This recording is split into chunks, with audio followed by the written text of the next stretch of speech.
Hey class, and so we are near the end of our Bacter Lec coverage, and in this recording I will give you two chapters because basically chapters 20 and 21 are but short chapters, and I've only selected the important topics, especially the important organisms that we need to discuss.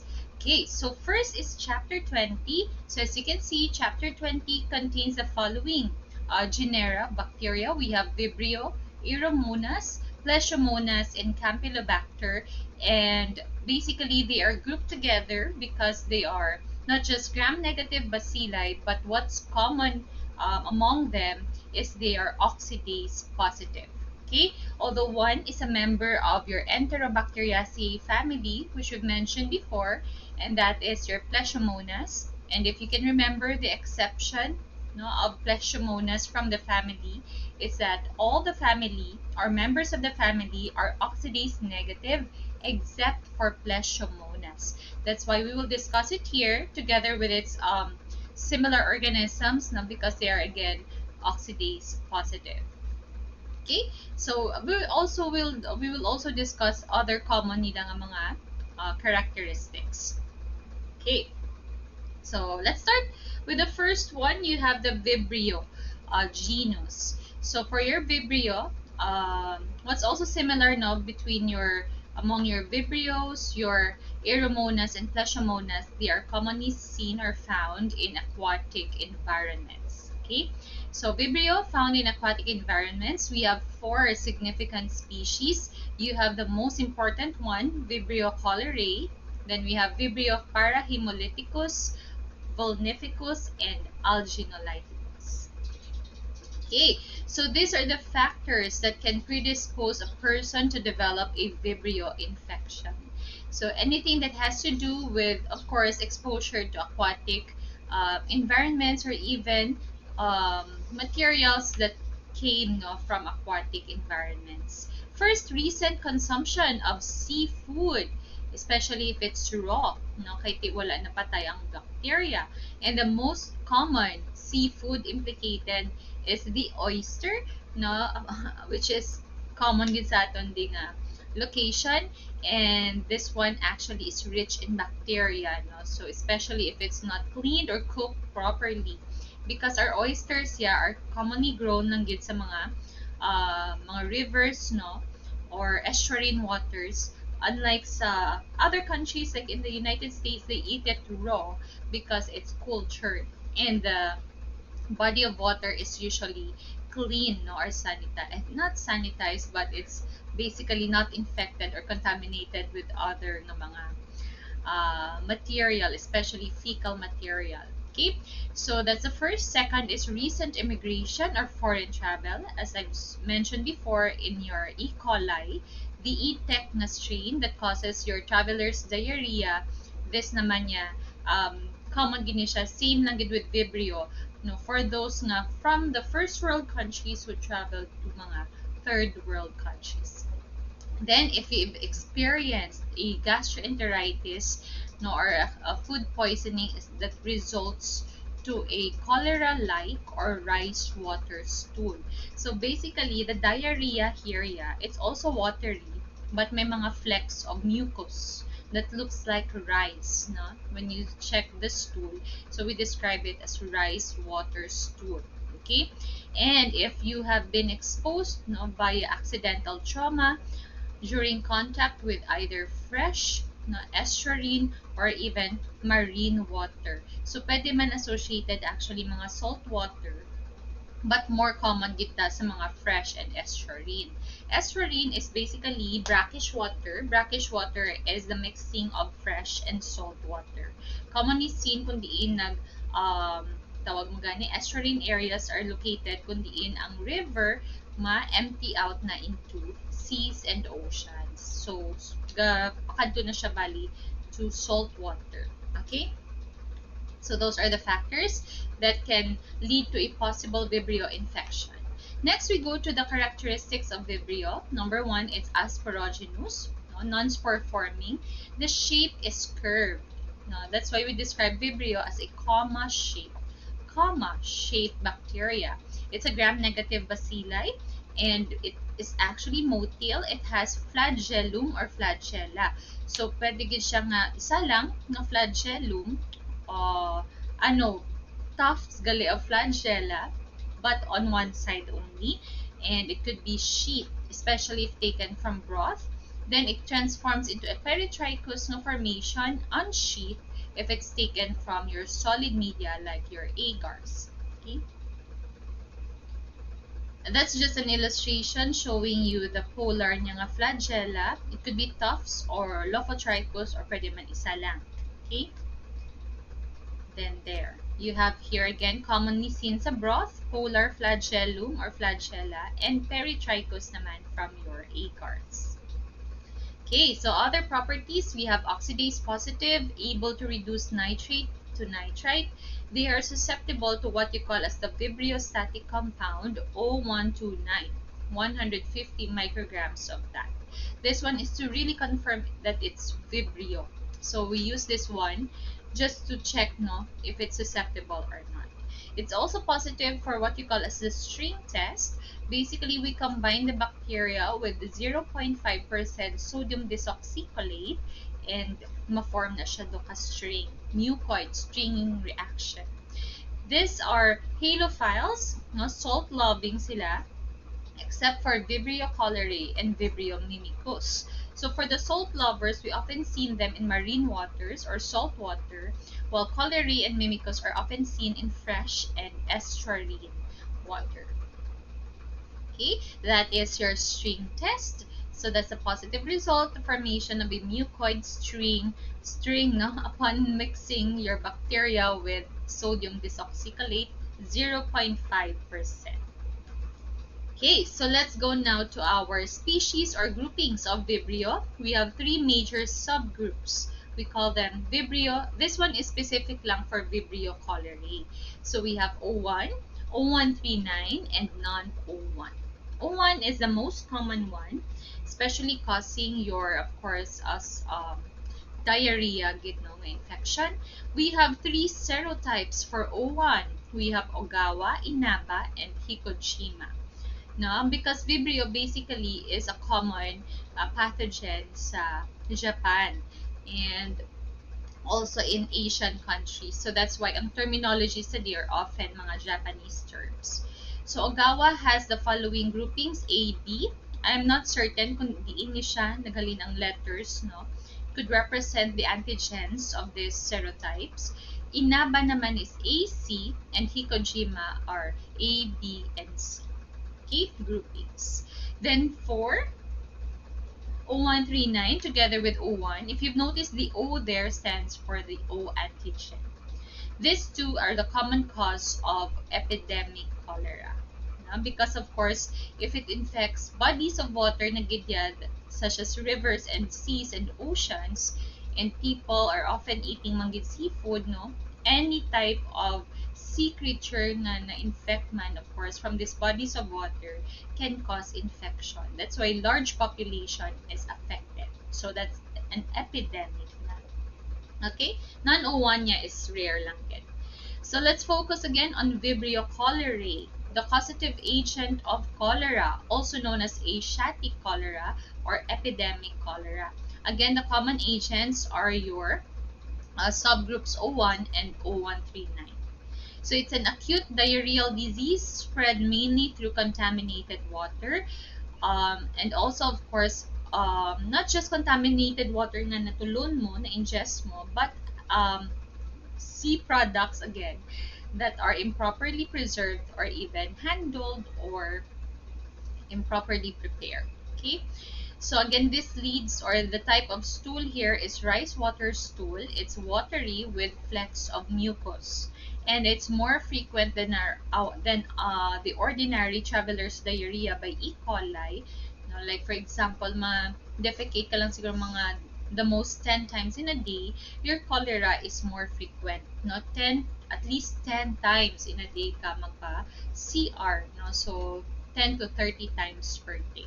Okay? But few lang na ang gagwa. But of course, gaka-trigger ang imo tiyan. That's why you feel like defecating every time the toxin is acting. Okay? So this one is a toxic type of infection. The bacteria is actually causing or producing what you call the cholera toxin or choleragen. Okay, it's an enterotoxin, so it's targeting your gastrointestinal tract. The mechanism behind the toxin is basically activating the enzyme adenylate cyclase. And this enzyme again converts your ATP into cyclic AMP. No, so sulit na lang ko. And again, the action of cyclic AMP, it causes the outflow or the hypersecretion of electrolytes and water from out of our cells. Okay? So, amo na siya din ma-lead to watery stool and loss, of course, of electrolytes, not just water. So, the danger behind, again, is dehydration. So, ang management man lang or treatment, because basically this toxin and even the bacteria is just self-limiting. When you say self-limiting, it stops on its own. Okay? Biskan hindi ka magbulong, mauntat lang na siya. Kaya eventually, your immune system is fighting back. But we just take antibiotics, of course, to easily and to kill it fast. Na para hindi na magdugay imo da nga antos. Okay? And also sakit na syempre magsige ko or mag-go sa banyo, no? And of course, to prevent dehydration. But to manage naman niya the dehydration para hindi siya mag-lead to that, we need get, of course, hydration with via IV or oral fluids. Okay? Not just ordinary water, but we need, of course, your ORS, oral rehydration salts. Okay?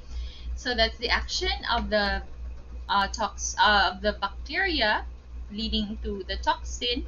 We have again usually two fragments gina siya because one fragment allows the entry and the other one is the major toxin. So fragment B facilitates the entry of fragment A. Fragment A is what activates the enzyme adenylate cyclase, producing your cyclic AMP, which causes the outflow or hypersecretion of electrolytes and water. Okay. So aside from the subgroups that we mentioned for atong O1, O139, and non-O1, under O1 we have three serotypes, your Inaba, Ogawa, and Hikajima. We also have two biogroups of the O1. Now, aside from the three, ito nga serotypes, may duwa pa gid siya ka biogroups. This is naman niya in terms of their biochemical tests. Okay? So, we can differentiate O1 strain into two, the classic O1 and the L-Tor. Okay? So, just to differentiate the two, L-Tor is the most predominant biogroup and it differs from classic by the following chemical tests. It's your L-Tor, VP positive or Voges-Proskauer positive. It can hemolyze your red blood cells. It's inhibited by polymyxin B antibiotic, and it can cause agglutination of chicken red blood cells. Okay, so opposite to that are the properties naman of classic. Classic is VP negative. It cannot hemolyze red blood cells. It is resistant to polymyxin B, and it cannot agglutinate chicken red blood cells. Okay, so those are again the two biogroups of your O1 strain for Vibrio cholerae. Okay, next, so that's it for our Vibrio cholerae. The second naman na common Vibrio species is Parahemolyticus, which is, yes, the second most common, implicated in causing gastroenteritis. This one is common in Japan. So, it's the number one cause naman of summer diarrhea in Japan because summer, no, basically, Vibrios are also thermophiles. So, they love mga medyo warm na temperature. So, every summer, gadamo pag gina sila. That's why na-notice nyo, every summer, our talaba is medyo ano siya, mas tambok siya, no? And mas flavorful, savory kon summer. That is because, of course, atong hambata before nga kon usually, I think you already know this one, nga kung gaulan, galas ay ila sabor sa mga seafoods, pero kung init, ga flavorful siya. So, actually, it has something to do with the bacteria, no? Because, of course, your oysters are feeding on mga, tawag mo na, mga dirt man, of course, and sand, and, of course, bacteria. Okay? That's why if you've noticed, ang nakikis after you eat, you sometimes have a watery type of stool, but if you can tolerate it, hindi man na siya mag-lead to excessive diarrhea. Okay?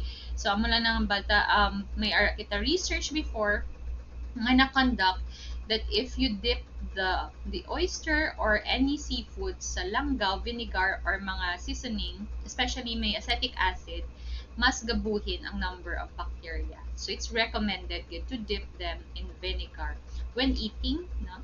Para at least ma-lessen ang bacteria. So it's also again mentioned here the marine animals kung diin siya commonly seen. So aside from oysters, we have clams or other shells, crabs, lobsters, scallops, sardines, and even shrimp. Yes, mga namitanan, especially if you're not allergic.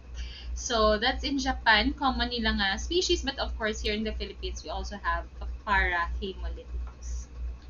Okay? So it's just self-limited gastrointestinal disease. For its properties in the lab, it's capable of what you call as Kanagawa phenomenon, or basically it's positive for Kanagawa toxin.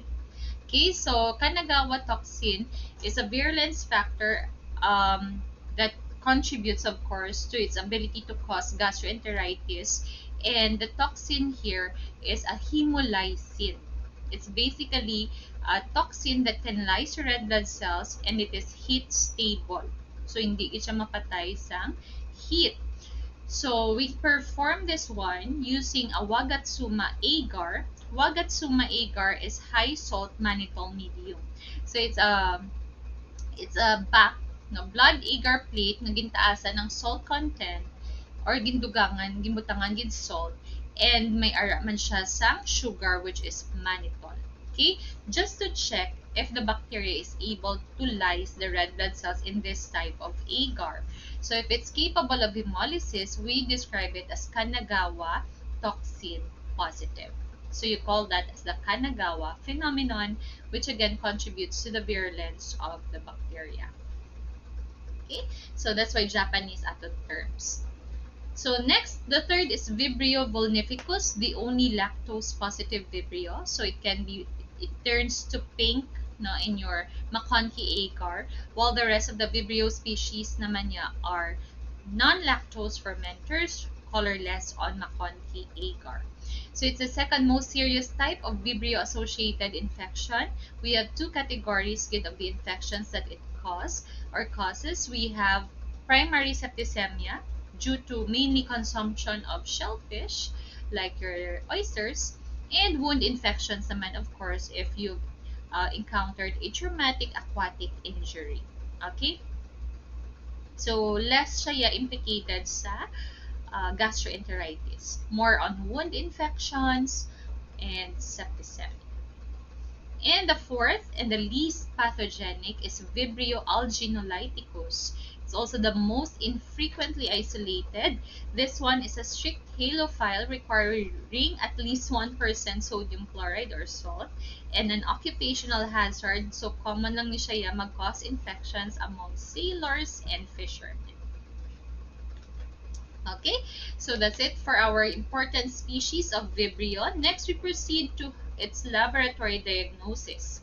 Number one, they are non-fastidious. They do not require special nutrients, no, in their culture media, so they can just grow on your SBA, your chalk, and your MAC.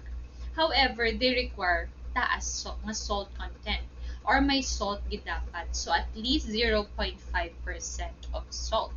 Then when collecting, do not use your buffered glycerol saline, no, as a transport medium, because this one is toxic. Maybe it has something to do with the glycerol. Okay, ang saline, okay man lang siya with the salt.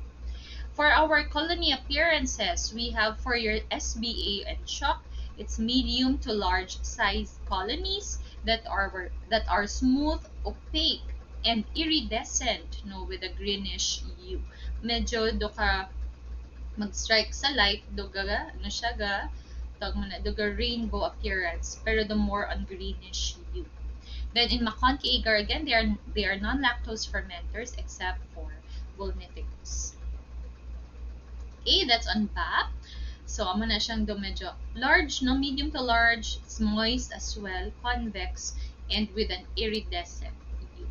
Kita nyo rin do mga gaglow, glow na. Okay? With greenish lang na tinge. But for our selective medium, the most recommended culture medium for Vibrio, that is especially to confirm it and to differentiate it into sucrose fermenter or non-sucrose fermenter, it's your TCBS agar, which stands for thiosulfate citrate bile salts sucrose agar. Okay? So, thiosulfate has something to do with being selective. Citrate used as a carbon source. Bile salts also is making it selective. Nga vibriose lang gid matubo. Then sucrose is the sugar to differentiate it whether fermenter siya or non-fermenter. So it's both selective and differential man nga culture medium. So these are your sucrose fermenters. They turn yellow na colonies on TCBS. We have Cholerae and Alginolaticus. And for the non-sucrose fermenters which remain green na color of the colonies, we have Mimicus, Parahemolyticus, and Vulnificus. Most strains only of Vulnificus. So just take note the importance of TCBS because in our location yes aton diyang country common sila ni Cholerae and Parahemolyticus. So we often use TCBS because we want to differentiate if or confirm if it's really Cholerae or Parahemolyticus. No, because Cholerae is a sucrose fermenter, may yellow ni siya, while Parahemolyticus is a non-sucrose fermenter, so it remains green in your TCBS agar. So this one is your TCBS agar. Uninoculated niyang appearance is color green. That is because of the indicator bromothymol blue, which is again green ang color niya. It turns to yellow if it's acidic and turns to blue if it's alkaline. Okay? If no change in the pH, it remains green.